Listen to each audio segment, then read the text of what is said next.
is what you're looking for, men. Say no to them. More women, often than not, you're looking for a withdrawal of attention or affection. That's what they do. All right, let's get to that Rule list. number 0. This doesn't count as one of the rules. It's rule number 0. Men, you guys have a lot of work to do too. This all begins after 5 or 6 dates. Once you and a young lady begin considering one another steady girlfriend, boyfriend. Mm-hmm. Not before. Not before. Your main job on the first 5 or 6 dates is being cool and being manly. Now, it's not Jekyll and Hyde. You're not going to switch over once you become steadies. That's not what we're saying. But you are going to transition swiftly to, okay, I'm still that cool, manly guy that was trying to impress you more. But now that you get who I am in the public space, how I'll present to men, women, children as a stranger, here's how I'm presenting myself in a more intentional way to you as a future spouse. Okay? You don't do this on a first date. You don't say any of this on a second date, third date, fourth date. You know, most people, we know a lot about this. We're matchmakers. Go to us by return if you want to be matched with someone, young men and young women. We've seen a lot of it. People tend to go 5 or 6 dates. If they're all good, that's when they become boyfriend and girlfriend. Okay? So don't do it before 5 or 6 dates. Purely cool is the rule for 5 or 6 dates. Now, rule number 1. Rule number 1.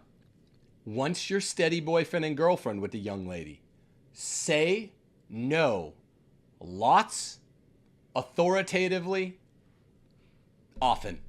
Say no lots, authoritatively, awesome. Why is this often? Okay, let's give you an example. You are a new couple and it is Christmas time and she's saying something like, oh, we're going to go visit my family. If you want to visit your family, you say, no, I'd like for you to come to visit my family. You need to start testing that. And I know a lot of people might start with, oh, doesn't that kind of mean? It's not. You want to see how a woman handles rejection and disappointment immediately. You want to see if she starts getting manipulative, starts getting huffy, starts chiding you. If she can't just say to you a very respectful, like, oh, okay, if that's really what you like, or if this is what you want, or, you know, something along those lines, and she starts leaning into being sassy, bossy, vindictive, grumpy, withholding affection or praise. Attention. Affection or attention. Sorry, I didn't mean to interrupt. No, it's... She should not be withholding affection or attention anytime, a second, a minute, 10 minutes, or an hour after you say no to her. No withholding affection or intention. Obviously, she shouldn't be yelling, but that's active aggression. You should be looking actively. This is your job as a young man dating. Tell your new girlfriend no, lots, because this is what leadership is comprised of. You don't need help on how to react to women and children when you tell them yes. They're going to love you. You want a good woman when you say, nah, sorry, we can't do that. She goes, okay, well, all right, whatever. What's the next point of attack? You want to look out for active aggression. We saw a guy at Disney World again this year have his 10-year-old daughter throw a phone at him when he pulled her out of line for a ride. Like literally chucked it at his face. We've seen, famously, I told Matt Frad 4 years ago, we've seen a lot of active aggression from wives at Disney World. Every one of the times we've ever been to Disney World, we don't go into public that much. It's horrid. But more realistically, in the Catholic space, be looking out for passive aggression, which most often takes the form. This is what you're looking for, men. Say no to them. More often than not, you're looking for a withdrawal of attention or affection. That's what they do. If they're not heinous feminists, you'll spot right away because and you say, no, I don't think I want to do that, or I don't know, let's do it the other way. If you can't be a leader in the relationship, a heinous feminist will just be a B right away. Like, you're going to get sassiness. Oh, no, you're not, like all of that. Also, a big problem is when you have the women who start, like Tim saying, manipulate through a lack of attention or praise or really shutting you off. The reason that this is number 1 on our list, by the way, is because this is going to dictate the rest of your life, how you can lead your family. If you do not have a woman that can hear no and hear no even somewhat frequently. If you're like, no, I don't want to do this, I don't want to do that, I'm not into this, I'm not into that. If you can't say that to a woman, then you are going to be her helpmeet for the rest of your life and be miserable. Because something's got to give. Right, Steph? Yeah. Can you explain what you learned in marriage? How much? I don't mean cucks. I mean all men, loving men, seek the approval of their wives. This is not something for cucked men. This is something I seek your approval. Yes. If you withdraw attention or affection, which you don't do very often at all. It's early very in rare. marriage. It hurts. Yes. Well, let me just put myself under the microscope. When I was first married, I had a lot of wrong ideas, and a lot of the advice I'm bringing forth to the table, I'm telling you because I've been through some of it, not all of it, because I was pretty anti-feminist all my life, but there were some things that I didn't do correctly, and where it really hinges is that I respected him so much. And this is what I would tell to young men who are telling a woman no for the first time, and it maybe doesn't go the best way possible, like it might not have been with Tim when he first told me no. If you explain to this girl, this is important to me, like Tim did with me in our early courtship, this is important to me that we both know our roles in this relationship, or this just simply isn't going to work. If you have to come back at her with an explanation, and then she gets it and she's like, oh, I don't want to lose this great man that I've dated, and he's right, I should show him respect. He's going to be the leader of our family if we get married. I need to get used to the fact that he's going to be laying down the law, and I'm going to have to say, okay, yeah, you have the last say and word on the matter. It's so vital and important. It's the number one. I wish I could put star, underline it, because this is your foundation for a truly anti-feminist relationship, is how a woman takes rejection, no, or disappointment. It's the North Star. It's the North Star. Speaking of which, let's move on to rule number 2. Yeah. Check number 2. Say no lots frequently. It's rule number 1. It's rule number 2.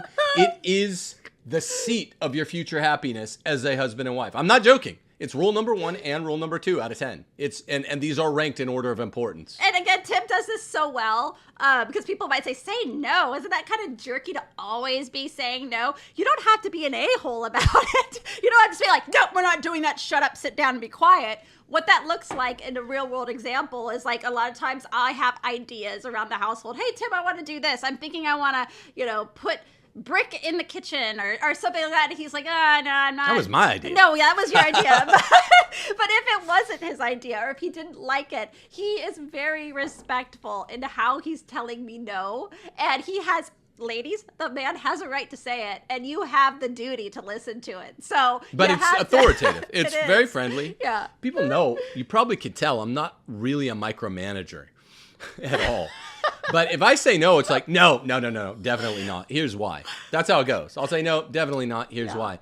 And I don't do it a lot because, one, Steph has better ideas than all the other women out there.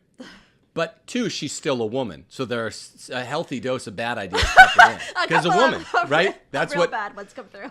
That's what women do. But look, if you do this as rule number 1, your North Star, and rule number 2, your North Star, while you're dating, not in the first 5 dates, that's just for charming someone and seeing how you present publicly. Right. Yeah. Once you're boyfriend, girlfriend, and you enter what's called a courtship, now you're showing the person how you present privately. Dating is public, courtship is private. This is a preview for how so-and-so will be as a husband, how so-and-so will be as a wife. So as a husband, you say no lots.